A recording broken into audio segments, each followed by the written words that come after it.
श्री गुरु चरण सरोज रज निज मन मुकुर सुधारी वरणहु रघुबर विमल जस जो दायक फल चार। बोलिए सियावर रामचंद्र की जय। सिय राम मैं सब जग जानी करूं प्रणाम जोर जुग पानी। आइए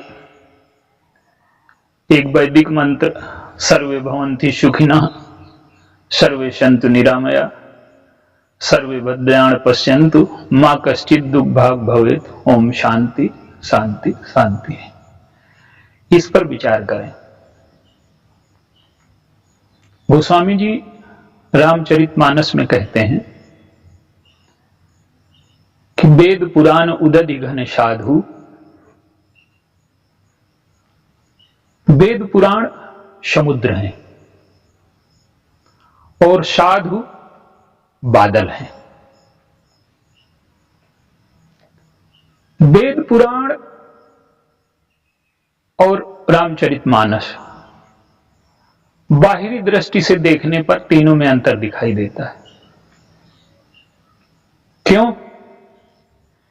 कि वेद पुराण में प्रमुख देवता इंद्र है, अग्नि है, आहुतियां उन्हीं को दी जा रही। पुराणों के प्रमुख देवता ब्रह्मा जी, शंकर जी, विष्णु जी हैं। और रामचरितमानस में भगवान राम हैं। कहते हैं कि उपजहि जासु अंश ते नाना विष्णु विरंच शंभु भगवाना। अब ऐसा लगता है कि तीनों अलग अलग बातें कह रहे हैं। इनमें एक रूपता और रहस्य क्या है? जो समुद्र का पानी है, समुद्र अनंत काल से एक रस है, सीधे आप उसका जल नहीं पी सकते। वेदों में जो लिखा है उसको समझने के लिए व्यक्ति की शुद्ध बुद्धि चाहिए। कहा भी गया है कि जो ऋतंभरा प्रज्ञा की स्थिति में उन्होंने वेद मंत्रों को सुना, और वो किस स्थिति में सुना? जब उनकी बुद्धि संस्कारों से, अहंकार से, वासनाओं से, पूर्वाग्रहों से, मान्यताओं से, धारणाओं से मुक्त हो गई है। वो बुद्धि वेद मंत्रों को उसने सुना और उसी प्रकार की बुद्धि उसका अर्थ लगा सकती है। तो समुद्र के पानी को मीठा बनाने वाला जो पंडित है वो मेघ है। जब बादल पानी लाता है और बरसता है पानी, तो वो समुद्र का ही लाता है। तो उसका जो स्वाद है, उसका जो रंग है, उसकी जो मिठास है, वो बदल जाती है। तो संत क्या करते हैं? संत की जो बुद्धि है, उनका जो अंतःकरण है, वो पवित्र हो चुका है और वो मानव कल्याण के लिए वो कोई परिवर्तन नहीं करते। वेदों में, वेदों का ये मंत्र क्या है? सर्वे भवन्ति सुखिनः, सभी सुखी हों, सर्वे सन्तु निरामया, किसी को कोई रोग न हो, सर्वे भद्राणि पश्यन्तु, सभी शुभ देखें, मां कश्चित् दुर्भाग् भवेत्, किसी के जीवन में दुख का लेस न रह जाए।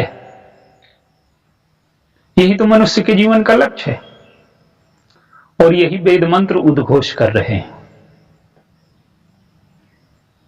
अब देखिए, इसको समझने के लिए थोड़ा सा धैर्य की, विचार की, विवेक की आवश्यकता है। कैसे? गोस्वामी जी कहते हैं कि वेद पुराण उदध घन साधु और बरसहि राम सुजस बर बारी। राम के सुयस का जल बरसा रहे हैं और मधुर मनोहर मंगलकारी। अगर हम वेदों को सीधे समझ सकें ऋतंभरा प्रज्ञा की स्थिति में हमारी बुद्धि हो, वासनाओं से शून्य हो गई हो, संस्कारों से शून्य हो गई हो, तो वो प्रारंभ में तो किसी के लिए संभव नहीं है। तो जिनकी शून्य हो गई है, जिनका अंतःकरण पवित्र हो गया है, उन लोगों से सुने, उन्हीं को हम संत कहते हैं। तो भगवान राम का जो चरित्र है, वेदों में, पुराणों में कुछ ऐसा है कि अगर शब्द से ग्रहण कर लिया जाए, उसका तात्पर्य न समझा जाए, तो अकल्याण होता है।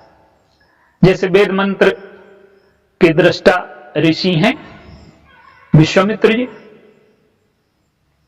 उनका जीवन देखिए, तपस्या है, त्याग है, बलिदान है, ऊंचाई है, लेकिन उनके जीवन के भी कुछ पक्ष ऐसे हैं जो श्रेष्ठ नहीं कहे जा सकते। वो धीरे धीरे धीरे धीरे इस स्थिति में पहुंचे कि वो विश्व के मित्र बन सके, और ये जो वेद मंत्र है सर्वे भवन्ति सुखिनः, इसके व्याख्याकार बने। और इसके व्याख्याकार नहीं बने, इसको इन्होंने साकार किया अपने शिष्यों के माध्यम से। भगवान राम और लक्ष्मण को लेकर के गए। वो यात्रा कौन सी है? वो यही यात्रा है कि सभी सुखी हों। ये जो वेद मंत्र का उद्घोष है वही किया, लेकिन ये हुआ कैसे? रामचरितमानस में लिखा है कि बरसहि राम सुजस बरबारी, मधुर मनोहर मंगलकारी। और ये तो वक्ता हो गया, और श्रोता कौन है? सुमति भूमि थल हृदय अगाधु। उनका जो हृदय है वो पवित्र हो, बुद्धि पवित्र हो, हृदय गहरा हो। माने बुद्धि अगर पवित्र न होगी तो सही तात्पर्य न ले पाएगी, और हृदय गहरा न होगा तो वो जीवन में उतार न पाएंगे। तो बुद्धि और हृदय का संतुलन, ये दो चीजें बहुत आवश्यक हैं। और जब बुद्धि और हृदय का संतुलन हो जाएगा तो जो कुछ कहा जाएगा वो जीवन में उतर जाएगा। तो वेद पुराणों को समझने के लिए भाषा के स्थान पर हृदय को बदलना और हृदय को समझना, ये ज्यादा आवश्यक है। एक माता और पुत्र के बीच में जो बात हो रही है, उसमें शब्द ज्यादा मूल्यवान नहीं है।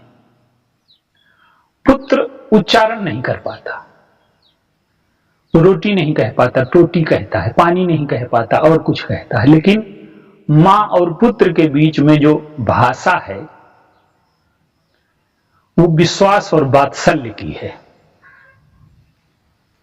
इसी प्रकार से अगर हमें वेद मंत्रों को समझना है, रामचरितमानस को समझना है, पुराणों को समझना है, तो हमारे अंतःकरण की शुद्धि और सामने वाला जो कह रहा है उसके अंतःकरण की शुद्धि, ये दोनों बहुत मायने रखते हैं।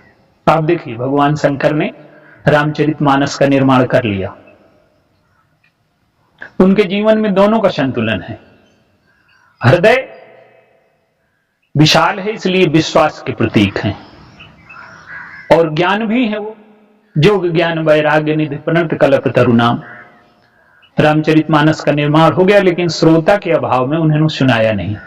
सती हैं, सती की बुद्धि बड़ी तीव्र है, पर उनका हृदय विशाल है। अब वो क्या करती हैं कि राम का जो चरित्र है उसे बुद्धि से समझना चाहती हैं, तर्क से समझना चाहती हैं। रो रहे हैं भगवान राम, सीता का हरण हो गया है, तो उन्हें दिखाई देता है कि ये आंसू तो दुख के, आसक्ति के, अज्ञानता के प्रतीक हैं, और तर्क से देखने पर ऐसा लगेगा ही।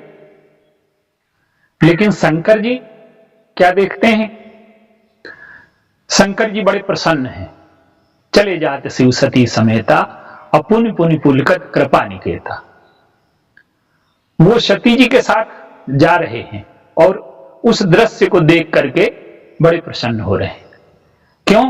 कि आंसू, ये जो आंसू है ये नाटक के हैं, ये दुख नाटक का है।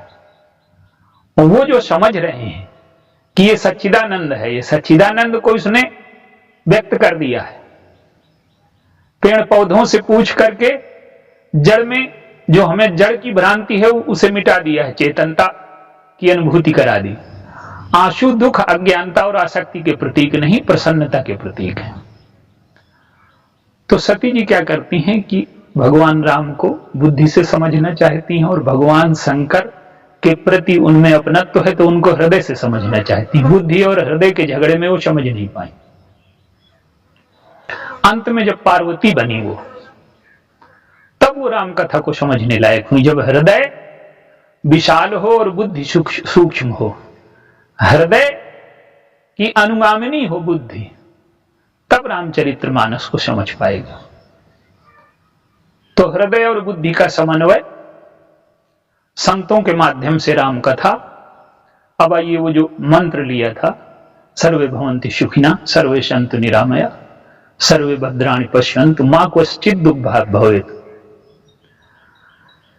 भगवान राम का जो चरित्र है वो क्या है? मधुर, मनोहर, मंगलकारी, चारिव रूप सील बल धामा, तदपि अधिक सुख सागर रामा। चारों भाइयों में रूप है, सील है, बल है। रूप क्या है? मनोहर है। सील क्या है? मधुर है। और बल क्या है? मंगलकारी है। रूप देख करके, सौंदर्य देख करके व्यक्ति आकर्षित होता है, पास जाता है। और अगर सील ना हो, हृदय में प्रेम ना हो, मिठास ना हो, तो जाकर के उसे आनंद का अनुभव ना हो। तो रूप की परिपूर्णता मधुर, वो मनोहर, और हृदय की परिपूर्णता मधुर, हृदय की परिपूर्णता मधुरता, और बल की परिपूर्णता मंगलकारी। बल किस लिए है? बल लोगों को दुख से उबारने के लिए। वो विचारधारा चाहे ताड़का की हो, चाहे मंथरा की हो, चाहे शूर्पणखा की हो, ये तीनों विचारधाराएं मनुष्य को दुखी करती हैं। और मूलतः जो रावण की विचारधारा है, जिनमें भी बुद्धि है, वैभव है, बल है, संसार में अधिकांश लोग दूसरों का शोषण करते हैं। बल का संबंध विवेक से भी है, शारीरिक बल से भी है, योजनाओं से भी है। तो रावण क्या है? भुज बल विश्व वश्य करी राखे सिको न स्वतंत्र। भगवान राम बल का प्रयोग क्या करते हैं? जो पीड़ित हैं, पददलित हैं, जो सताए गए हैं, उनको दुख से मुक्त करते हैं। और जिनके अंतःकरण में दोष बैठ गए हैं, अज्ञान बैठ गया है, अपने को हीन समझने लगे हैं, केवट को इतना महान बना दिया, कपटी कायर कुमति कुजाति लोक वेद बाहिर सब भांति राम की न आपन जब ते भयो भुवन भूषण तबहि। वो भरत जी से लड़ने को तैयार है, बलिदान करने को तैयार है, त्याग आ गया, शौर्य आ गया, मित्र के लिए प्राण देने की भावना आ गई। इससे और उदात्त चरित्र क्या हो सकता है? जिसके अंदर हीनता और दीनता की गांठ थी उसे मिटा दिया। सुग्रीव हैं, गीधराज हैं, विभीषण हैं, ये सताए गए जो लोग हैं। तो बल का प्रयोग स्वार्थ के लिए सभी करते हैं, पर बल का प्रयोग दूसरों को दुख से मुक्त करने के लिए अगर किसी ने किया तो भगवान राम ने। तो ये जो मंगलकारी है, ये बल है।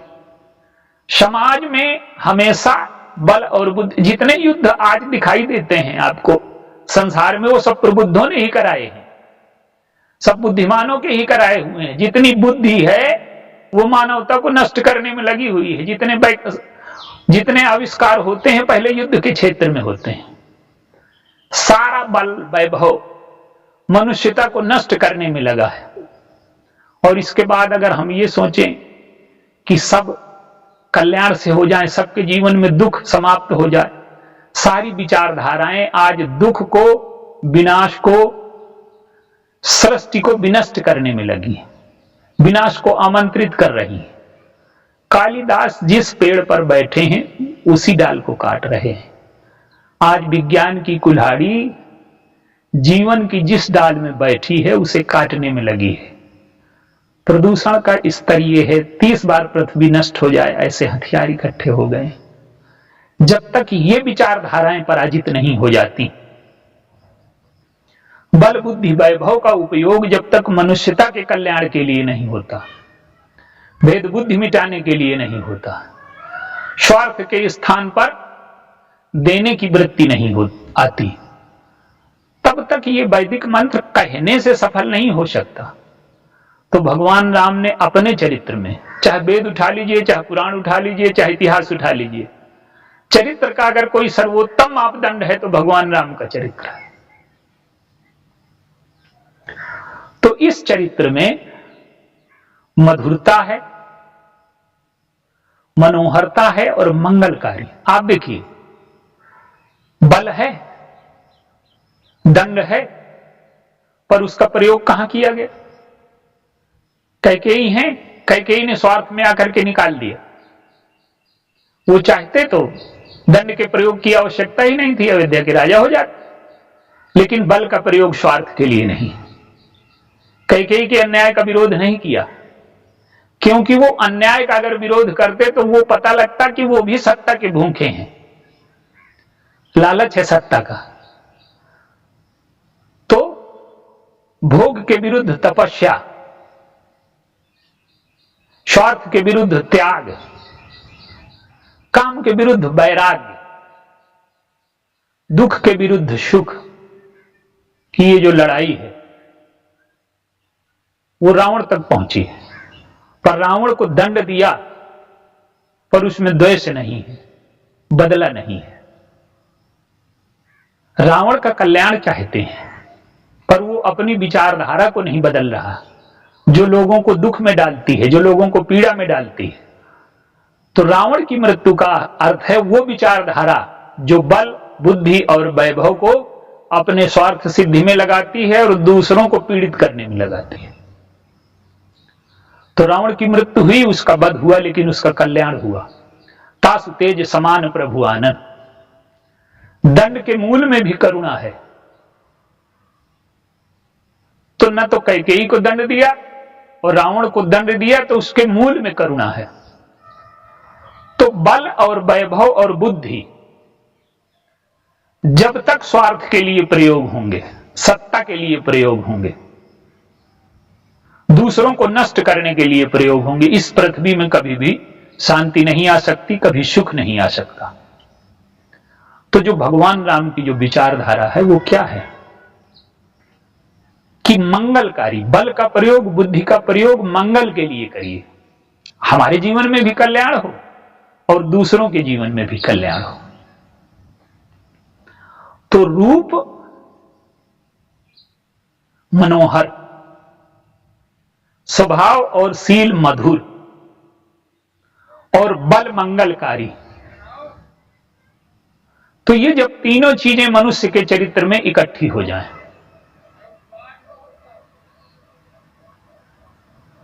भगवान राम के चरित्र में ये तीनों हैं। तो वेद मंत्रों से, पुराणों से लेकर के रामचरितमानस तक बात केवल एक कही जा रही है। अगर समुद्र के जल को हम उठाएं तो वो खारा है। वेद पुराण को समुद्र क्यों कहना चाहते हैं? उसकी अगाधता, उसकी गंभीरता ये तो दिखाई देती है, लेकिन वो सबके ग्रहण करने योग्य नहीं है। आप उसे सीधे नहीं पी सकते, इसलिए कहते हैं कि उसे संतों के माध्यम से ग्रहण करिए। संत पंडित है, वो समुद्र के जल को मीठा बना देता है। खारे जल को मीठा बनाने की कला उसे आती है, शुद्ध करने की कला उसे आती है। तो अब जो लोग इसमें फंस जाते हैं कि वेद मंत्रों में ये है, रामायण में नहीं है, पुराण में ये है, तो वो उसके वास्तविक तात्पर्य को नहीं समझते। जल समुद्र का ही है, लेकिन वो मीठा हो गया है। तो संतों के माध्यम से हम राम कथा को ग्रहण करें और जो कुछ वेद में है उसका मूल सूत्र रामचरितमानस में है, और भगवान राम के चरित्र में ये तीनों वृत्तियां इकट्ठी हो जाती हैं। रूप से लोग आकर्षित होते हैं और रूप से उन्होंने जनकपुर को जीता, सील से अयोध्या को जीता और बल से लंका को जीता। क्यों? लंका का स्वामी बल के अलावा कोई भाषा नहीं जानता।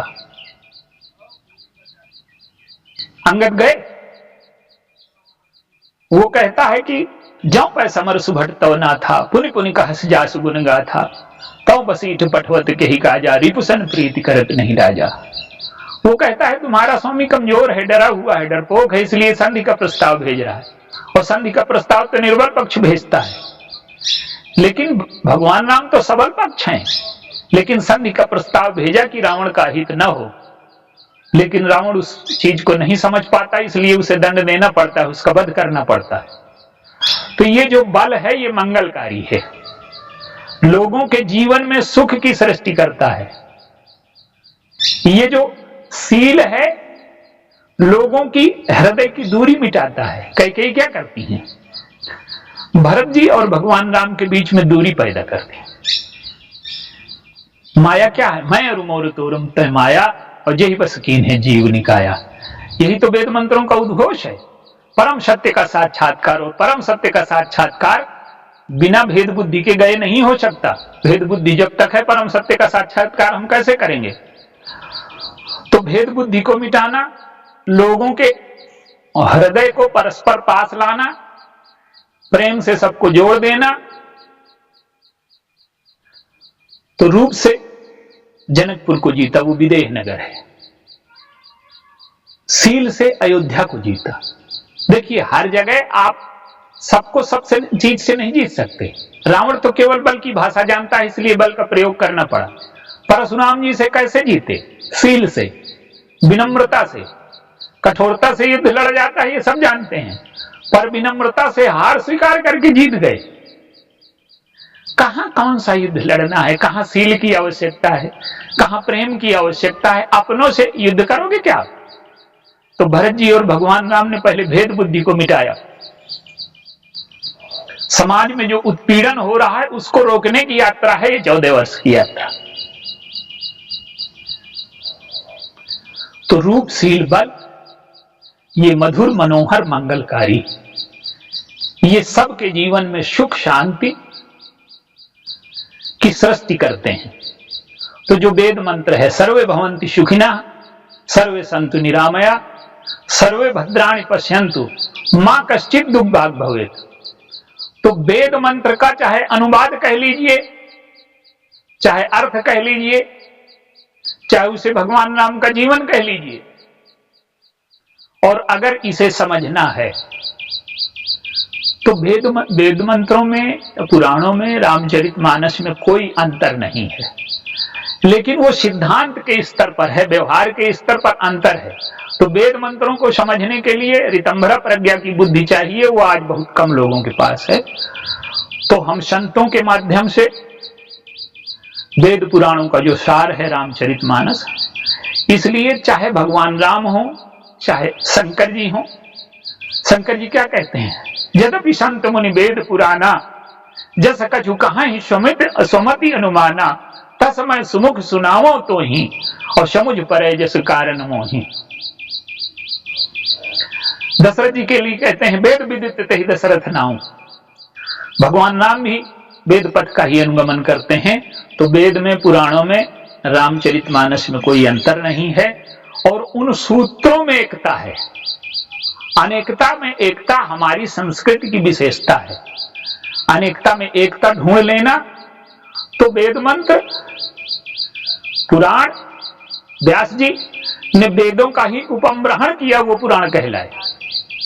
और पुराणों में जो सारे चरित्रों का निचोड़ है वो भगवान राम का चरित्र है। तो जब हम भगवान राम के चरित्र से मधुर, मनोहर, मंगलकारी रूप को ग्रहण करते हैं तो सर्वे भवन्ति सुखिनः, सर्वे सन्तु निरामया, सर्वे भद्राणि पश्यन्ति, मां कश्चित् दुर्भाग् भवेत्। ओम शांति शांति शांति। बोलिए सियावर रामचंद्र।